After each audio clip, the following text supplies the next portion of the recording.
आपल्या रोजच्या आहारातील एक महत्त्वाची फळभाजी म्हणजे टोमॅटो. टोमॅटो हे फळ जवळपास प्रत्येक भाजीत वापरलं जातं. शिवाय सलाड म्हणूनही टोमॅटोला मोठी मागणी असते. बाजारात असलेली मागणी लक्षात घेता टोमॅटो लागवड ही शेतकऱ्यांसाठी फायदेशीर ठरत आहे. टोमॅटोचं हेच महत्त्व लक्षात घेऊन सातारा जिल्ह्यातील कराड तालुक्यातील वाजेवाडी शिरगाव इथल्या कृषीभूषण शंकरराव खोत यांनी आपल्या शेतात टोमॅटोचं पीक घेतलंय. एकत्र कुटुंब पद्धतीत राहत असताना पारंपरिक शेतीला फाटा देत कृषीभूषण शंकरराव खोत यांनी शेती करत असताना नैसर्गिक आपत्तीचा विचार करून जमिनीचा नैसर्गिक समतोल साधत पिकाच्या गुणवत्तेत वाढ होईल याकडे वारंवार लक्ष दिलंय. मी एकत्र कुटुंब पद्धतीनं आमच्या 5 भावांचं एकत्र कुटुंब शेती करत असतो. शेतीमध्ये अनेक वेगवेगळ्या प्रकारची पिकं आम्ही घेत असतो. त्यामध्ये भाजीपाला असेल, फळभाज्या असतील, ऊस असेल, आलं, हळद, मिश्र पीक पद्धती ही माझी बऱ्यापैकी आहे. जमिनीच्या मशागतीबरोबर नैसर्गिक गुणवत्तेचा आधार घेऊन जमिनीचा सेंद्रिय कर्ब वाढवून पाण्याच्या सिंचनामध्ये थोडाफार बदल करून म्हणजे ठिबक सिंचन असेल, मायक्रो स्प्रिंकलर असेल याचा वापर करून आपण या ठिकाणी या वेगवेगळ्या पद्धतीच्या लागवडी पीक पद्धतीच्या आपण लागवडी करतो. याचा सगळ्यात मोठा जो फायदा होतो तो आपल्या आरोग्यदायी शेतीसाठी तर होतोच, मानवी आरोग्याच्या समृद्धीसाठी, पण त्याबरोबर आपण घेतलेल्या उत्पादनाचा चांगल्या प्रकारचा वापर हा मानवी आरोग्याला व्हावा या दृष्टीनं आपण या ठिकाणी शेती अवलंबतो.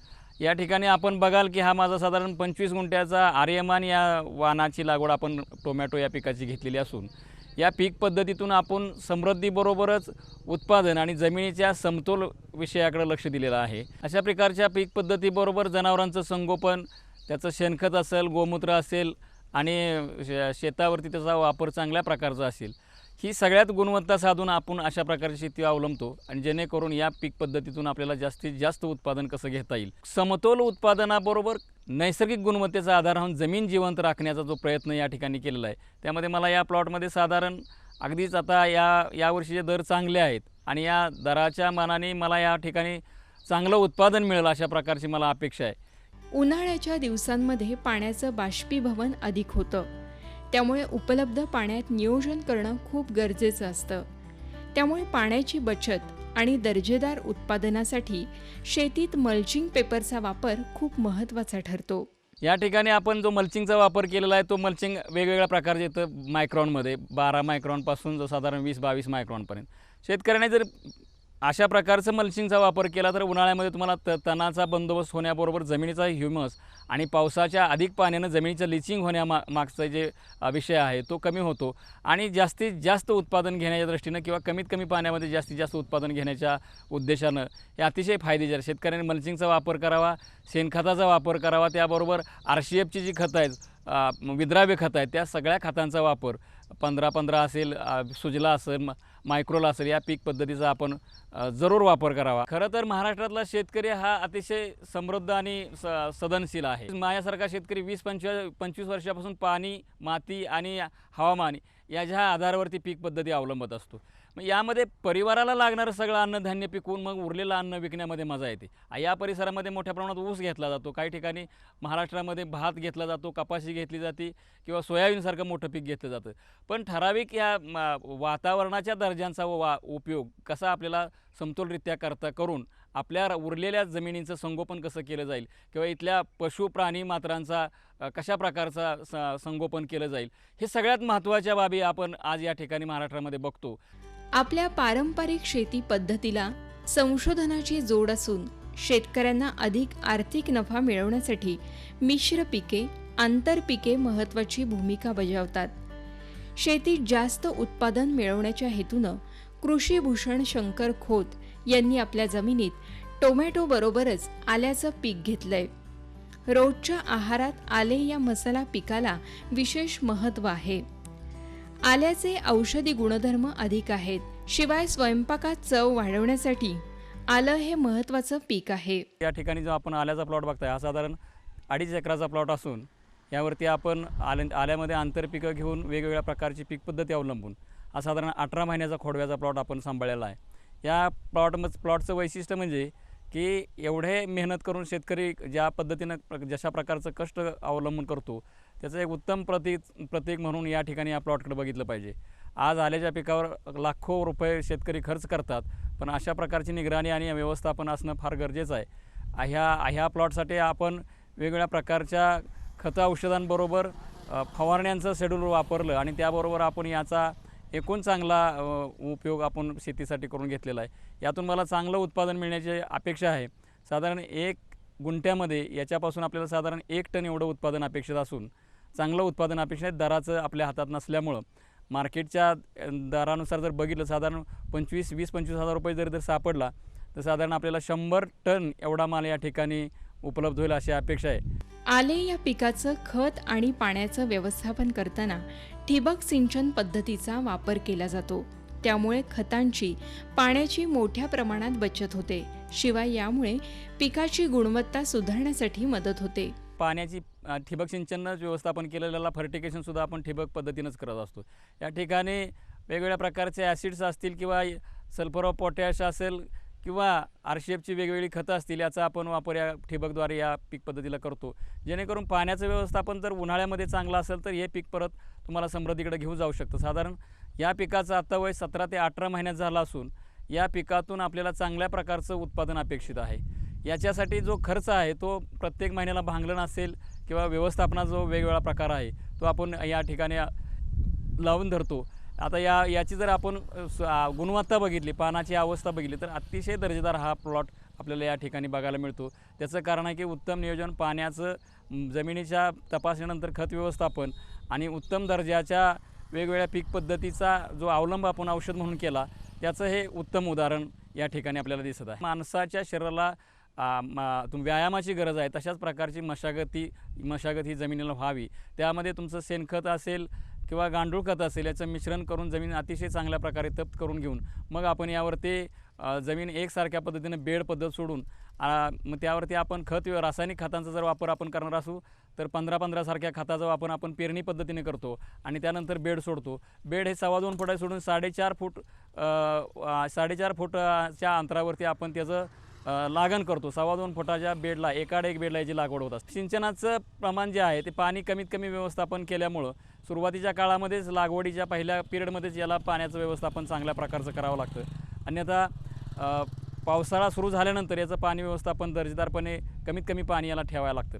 नाहीतर आपण दिलेली जी खतं औषधं आहेत याच्यापासून त्याचे जमिनीमध्ये संयुग तयार होऊन या संयुगाद्वारे आपल्याला या पीक पद्धतीचा म्हणजे मूळ कूज होणं किंवा कंदकूज होणं अशा प्रकारच्या तफावत दिसून येते. त्या काळात मग आपण अधिक औषधोपचार करण्याच्या मागं लागतो.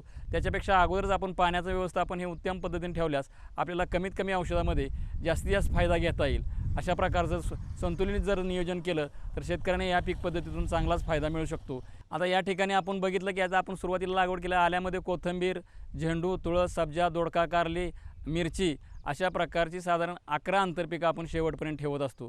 लास्टच्या शेवटच्या याला या ठिकाणी आपण आता काय घेतलेलं नाही, पण पपई किंवा ऊस हे पिकं आपण घेत असतो आणि त्याच्यापासून आपल्याला प्रत्येक पिकातून चांगले पैसे मिळून व्यवस्थापनाचा जो दर्जा आहे तो उंचावण्याचं काम या ठिकाणी आपण या पीक पद्धतीतून साध्य केलं आहे आणि म्हणून अशा प्रकारचं दर्जादार उत्पादन आपल्याला घेता येतं. मिश्र पीक पद्धती ही अतिशय चांगल्या पद्धतीनं आपण जर अवलंबली तर आपल्याला त्या पिकातून मातीचं संगोपन, रोग कीड नियंत्रण आणि सदृढ उत्पादन अशा प्रकारचा डाटा या ठिकाणी ठेवता येईल. प्रत्येक शेतकऱ्यानं शेती करत असताना उत्पादन वाढीसाठी अधिक उत्पन्न मिळवण्याच्या हेतूनं योग्य नियोजन केलं, पारंपरिक शेतीला फाटा देत आधुनिक तंत्राचा, नवनवीन प्रयोगांचा वापर केल्यास निश्चितच याचा फायदा शेतकऱ्यांना होईल. यासाठी शेतीत आर्थिक समृद्धी येण्यासाठी शासन वेळोवेळी नवनवीन योजना राबवत आहे. गरज आहे ती शेतकऱ्यांनी याचा लाभ घेण्याची, या मार्गानं आपल्याबरोबरच आपल्या कुटुंबाची उन्नती साधण्याची.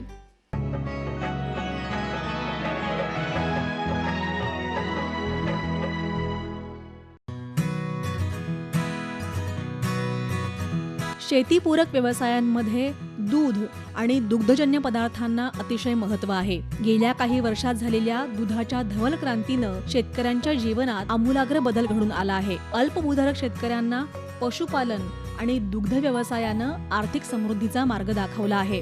पशुपालनामध्ये जनावरांचा आहार महत्त्वाचा असतो. विशेषतः दुभत्या जनावरांसाठी चांगला चारा मिळणं आवश्यक असतं.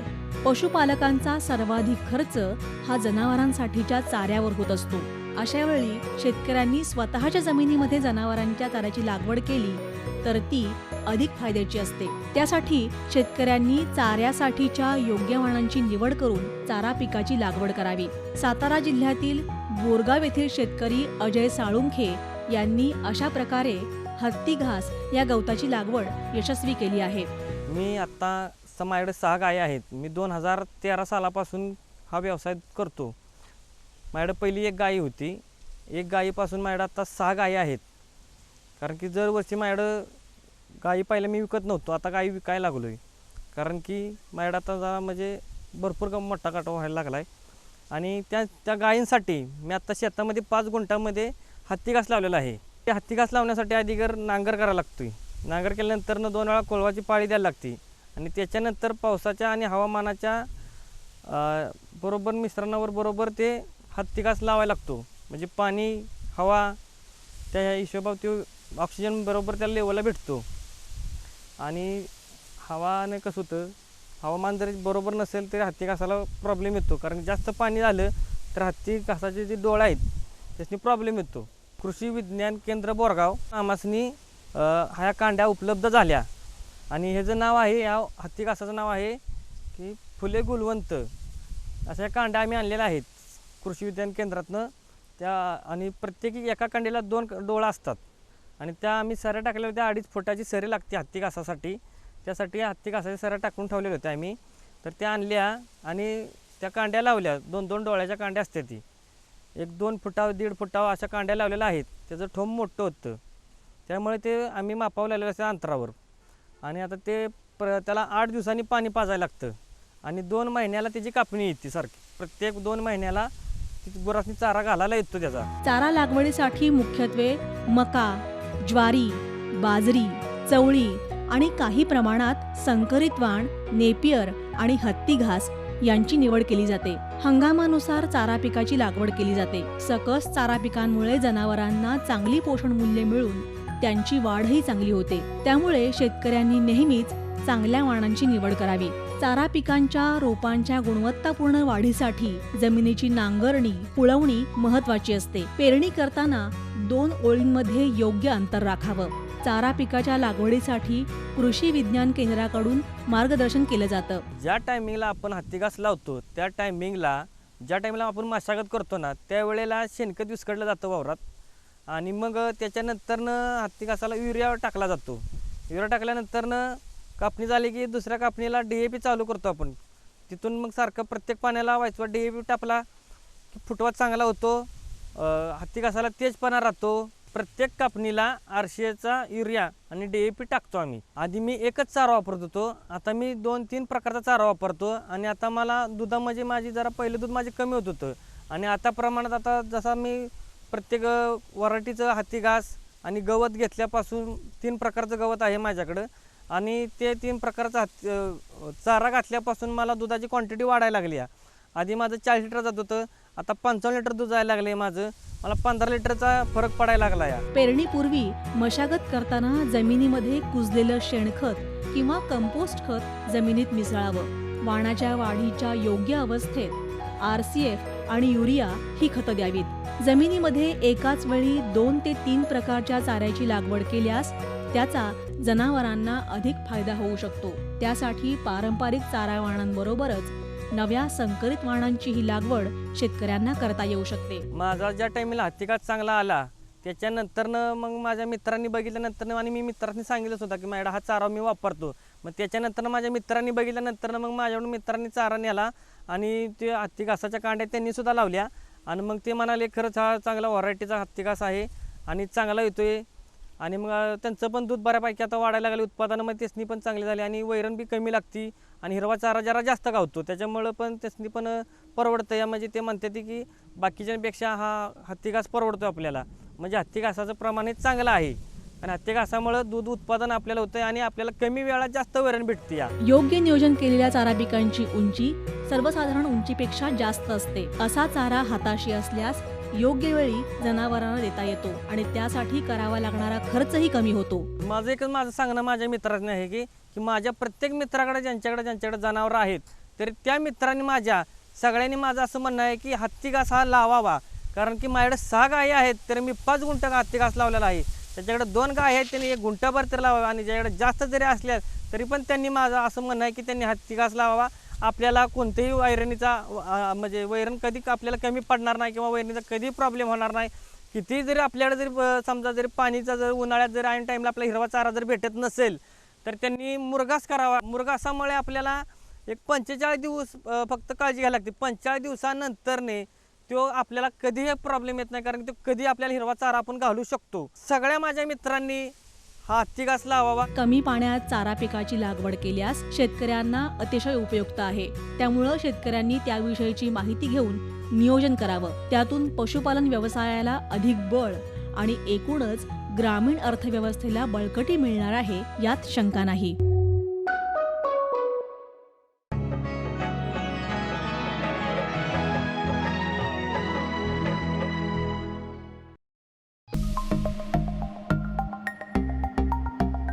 अल्पभूधारक शेतकरी आपल्या जमिनीमध्ये विविध पिकं घेऊन उदरनिर्वाह करतात. चवीला तिखट असणाऱ्या मिरचीचं पीक कमी जमीन असणाऱ्या शेतकऱ्यांना अतिशय उपयुक्त ठरणारं आहे. मिरचीला बाजारामध्ये 12ही महिने मागणी असते. त्यामुळेच मिरची हे व्यापारी पीक मानलं जातं. सातारा जिल्ह्यातील सोनगाव येथील शेतकरी अशोक निगडे यांनी मिरचीचं यशस्वी उत्पादन घेतलं आहे. आमची स्वतःचे 4 एकर वडिलोपार्जित जमीन आहे. त्याच्यामध्ये सुरुवातीला आम्ही ऊसाचं पीक वगैरे घ्यायचो. ऊस आणि किरकोळ वगैरे सोयाबीन वगैरे अशी पिकं घ्यायचो. आता मी 1-2 वर्षापासून भाजीपाला करतोय. कुठं टोमॅटो, मिरची ही अशी काही पिकं घेतोय. सुरुवातीला मी या शेतामध्ये ऊस वगैरे करत होतो. आता ऊस काढून ह्या शेताची मशागत नांगरट वगैरे केले, म्हणजे फणपाळी वगैरे करून रोटरनी वगैरे करून आमच्याकडे बकरी वगैरे बसवतात. शेणखत याच्यामध्ये टाकलेलं आहे. त्याच्यानंतर आपलं कोंबडीची विष्ठा म्हणजे शीट वगैरे टाकलेली आहे. त्याच्यानंतर परत मी आता हे ट्रॅक्टरच्या माध्यमातून बेड वगैरे पाडलेत. बेड पाडताना याच्यामध्ये RCFचं मारतोय 15-15 मिक्स केलेलं आहे. बाकीची खतंही जी आहेत युरिया म्हणा ही अशी जी म्हणजे याची भेसळ वगैरे करून बेड वगैरे व्यवस्थित टाकलेत. त्याच्यानंतर याच्यावर मल्चिंग हातरून ठिबक वगैरे हातरून याच्यावर मी शकीरा जातीची मिरचीची लागवड केली आहे. तर शकीरा जाती म्हणजे की ती झिगझॅग पद्धतीने केलेली आहे. उष्ण आणि दमट हवामानात मिरची पिकाची वाढ चांगली होते. मिरची पिकाची लागवड पावसाळा, उन्हाळा आणि हिवाळा या 3ही हंगामात करता येते. बेड भरत असताना खताचं नियोजन करावं. मल्चिंग पद्धतीनं लागवड केल्यास मिरचीची उत्पादकता वाढते. सुरुवातीला मी ज्यावेळी मिरचीची लागवड केली त्यावेळी त्याच्यामध्ये म्हणजे ज्यावेळी लहान रोपं होती त्यावेळी मी ड्रिपच्या माध्यमातून 19 ड्रिपच्या माध्यमातून सोडलं. परत मायक्रोला वगैरे त्याची फवारणी वगैरे केली. आता मिरचीची त्या हिशोबानं मी अगोदरची ही खतं वापरली होती जी दुसरी, त्याच्यापेक्षा ह्या खतांचा रिझल्ट मला बरा दिसतो आहे. आणि याच्यामध्ये पिकाची वाढ आणि त्याचं बघितलं तर त्याची जी फळं वगैरे आहेत, ज्या मिरच्या वगैरे आहेत याचं प्रमाणही खूप चांगलं आहे. आणि त्याच्या दृष्टीनं जर म्हणजे की मला खूप त्या पहिल्या खतांमध्ये जी दुसऱ्या कंपनीची खतं वापरतो त्याच्यामध्ये आणि याच्यामध्ये बराच फरक वाटतो आहे. म्हणजे की ज्या फवारण्या वगैरे आहेत, कीटकनाशकच्या वगैरे फवारण्या असतील म्हणजे की याच्या माध्यमातून पण ती जी पिकाची जी वाढ वगैरे आहे, त्यांची फळाची जी वाढ आहे ही खूप चांगल्या पद्धतीची आहे. मिरची रोपांच्या निकोप आणि दर्जेदार वाढीकरता खतं आणि पाण्याचं व्यवस्थापन महत्त्वाचं ठरतं. झाडावर फुलं आणि फळं आल्यानंतर पाण्याचं योग्य नियोजन करावं. याच्यावर जे कीटक वगैरे येतात त्याच्यासाठी आम्ही कामगंध सापळे म्हणजे निळे आणि पिवळे चिकट कामगंध सापळे लावलेले आहेत. याच्यामुळं किडींवर नियंत्रण राहतंय चालूमध्ये. आणि याच्यासाठी आम्ही त्याच्याबरोबर आणि फवारणी वगैरे घेतो आहे, म्हणजे कीटकनाशकाच्या वगैरे फवारण्या घेतो आहे. आणि याच्यासाठी आम्हाला वेळोवेळी जावळी तालुका कृषी विभाग यांच्या माध्यमातून चांगलं मार्गदर्शन भेटतं आहे. आमच्या इथं जे असणारे चोरगे साहेब आहेत हे वरच्यावर येऊन प्लॉटला वगैरे व्हिजिट देतात. लागवडीनंतर 60 ते 70 दिवसात मिरचीचं उत्पादन सुरू होतं. मिरचीला बाजारात नेहमीच मागणी असते. मिरचीची जी मागणी आहे त्याच्यामध्ये आता चालूमध्ये दर एक 40 ते 50 रुपये आहे आणि आपला मालही आता खूप चांगला लागलेला आहे. त्याच्यामुळं म्हणजे मार्केटला जो उठावदार जो माल पाहिजे ती क्वालिटी आपल्याकडे आहे. त्याच्यामुळं हा जो मला एक आम्ही आता हे दिसाड वगैरे मिरची तोडतो तर त्याचं उत्पन्न म्हणजे मार्केटचा हिशोब करता आता मला या माझ्या मिरची या पिकातून एक अंदाजे 2-1 लाख रुपयापर्यंत मला निव्वळ नफा होईल. मिरचीच्या पिकाला अनेक रोगांचा धोका असतो. त्यासाठी पिकाची वेळोवेळी बारकाईने तपासणी करून त्यावर योग्य त्या उपाययोजना कराव्यात. मिरची लागवड करायच्या वेळी जे ठिबक वगैरे हातरलं त्याच्यानंतर जे मल्चिंग वगैरे टाकलं आहे 30 मायक्रॉनचं मल्चिंग टाकलेलं आहे. तर त्या मल्चिंगचा मला एवढा फायदा आहे की कारण की आमच्या या शेतामध्ये तण म्हणजे गवताचं खूप प्रमाण होतं. आता या जे मल्चिंग हातरलं त्याच्यामुळं गवताचं प्रमाण आणि जी माझी खुरपणी वगैरे ही जी जो मेहनतीसाठी जो खर्च होता हा बऱ्यापैकी म्हणजे कमी झालेला आहे. आणि मल्चिंगचा जो प्रकाश आहे त्याच्यावर जो पडणारा प्रकाश त्याच्यामुळं कीटकांचं प्रमाण म्हणजे बऱ्यापैकी कमी आहे.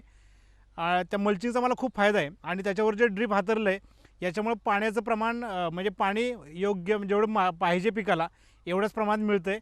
आणि त्याच्यामुळे पिकाची जी वाढ आहे म्हणजे मल्चिंगचा आणि ठिबकचा जर विचार केला तर त्याच्यातून पिकामध्ये जी वाढ आहे त्याची जी क्वालिटी आहे त्याच्यामुळे खूप म्हणजे की चांगलं आहे. सल्ला म्हणून जर म्हटलं तर शेतीकडं तरुण वर्गानं याच्याकडे वळावं आणि चांगल्या प्रकारे कृषी अधिकाऱ्यांच्या मार्फत असू द्या किंवा कृषी सेवा केंद्रांच्या यांच्या मार्फत सल्ला वगैरे घेऊन त्यांनी चांगल्या प्रकारे शेती जर केली तर याच्यातून 100% आपल्या शेतीतून फायदा होईल. तरुण शेतकऱ्यांना माझं एवढंच सांगणं आहे की आपली जरी शेती जरी अगदी 1 एकर 2 एकर जरी असेल तर त्याच्यामध्ये टोमॅटो, मिरची, कोबी, फ्लावर ही अशी वेगवेगळी मार्केटचा अंदाज घेऊन आपण तशी पिकं घेतली तर नक्कीच याच्यामध्ये आपल्याला 100% फायदा होईल. बहुगुणी मिरची शेतकऱ्यांना भरघोस नफा मिळवून त्यांच्या आर्थिक प्रगतीला हातभार लावू शकते. ही बाब लक्षात घेऊन शेतकऱ्यांनी सकारात्मक पाऊल टाकावं. त्यामध्ये नक्कीच यश मिळेल.